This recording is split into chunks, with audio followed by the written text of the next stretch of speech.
Hi boys and girls, this is Miss Gallagher reading The Smartest Giant in Town by Julie Donaldson, the author of The Gruffalo, and Axel Scheffler, who is the illustrator, that's the person who draws the pictures.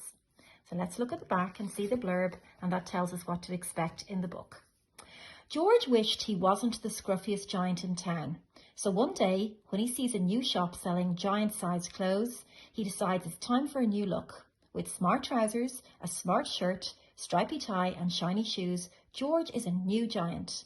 But on his way home, he meets various animals who desperately need his help and his clothes. And children, the word scruffiest means very untidy, careless looking. Okay, so this book is all about kindness. The kindness of George towards the other animals and how they repay his kindness in the end. So let's start.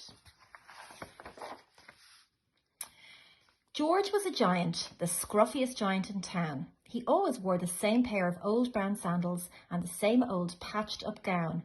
"I wish I wasn't the scruffiest giant in town," he said sadly. You can see all the patches on his clothes. But one day George noticed a new shop. It was full of smart clothes. So he bought a smart shirt, a smart pair of trousers, a smart belt, a smart stripy tie, some smart socks with diamonds up the sides, and a pair of smart shiny shoes. "Now I'm the smartest giant in town," he said proudly. George left his old clothes behind in the shop. He was about to go home when he heard a sound. On the pavement stood a giraffe who was sniffing sadly. "What's the matter?" asked George. "It's my neck," said the giraffe. "It's so very long and so very cold. I wish I had a long warm scarf." What do you think is going to happen next, children? Can you predict what might happen next? "Cheer up," said George, and he took off his stripy tie. "It didn't match my socks anyway," he said, as he wound it round and round the giraffe's neck. It made a wonderful scarf. "Thank you," said the giraffe. As George strode towards home, he sang to himself, "My tie is a scarf for a cold giraffe, but look me up and down. I'm the smartest giant in town." George came to a river. On a boat stood a goat who was bleating loudly. And sheep make that sound as well, children. It's kind of the noise that goats and sheep make. "What's the matter?" asked George. "It's my sail," said the goat. "It blew away in a storm. I wish I had a strong new sail for my boat." He's very unhappy, isn't he? "Cheer up," said George, and he took off his new white shirt. "It kept coming untucked anyway," he said, as he tied it to the mast of the goat's boat. It made a magnificent sail. "Thank you," said the goat.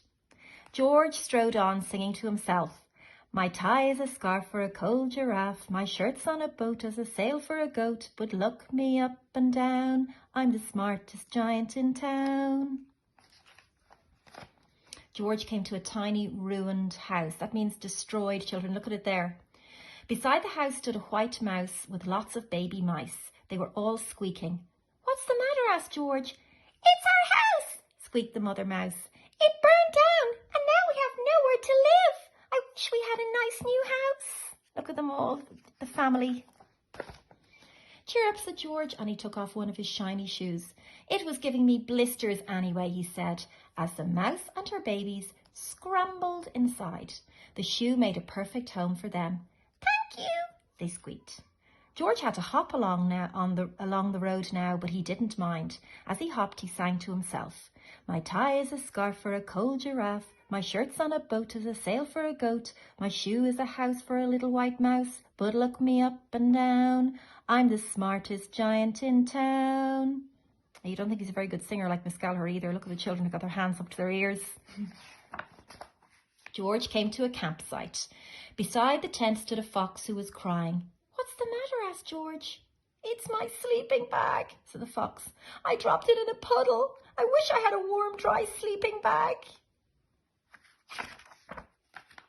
"Cheer up," said George, and he took off one of his socks with diamonds up the sides. "It was tickling my toes anyway," he said. As the fox snuggled into it, it made a very fine sleeping bag. "Thank you," said the fox. George hopped on, singing to himself, "My tie is a scarf for a cold giraffe, my shirt's on a boat as a sail for a goat, my shoe is a house for a little white mouse, One of my socks is a bed for a fox, but look me up and down, I'm the smartest giant in town. George came to a big squelchy bog. Beside the bog stood a dog who was howling. That's another word for crying, children. What's the matter? Asked George. It's this bog, said the dog.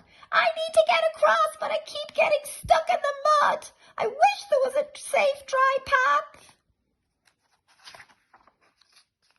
Cheer up, said George, and he took off his smart new belt. It was squashing my tummy anyway, he said, as he laid it down over the bog. It made an excellent path. Thank you, said the dog.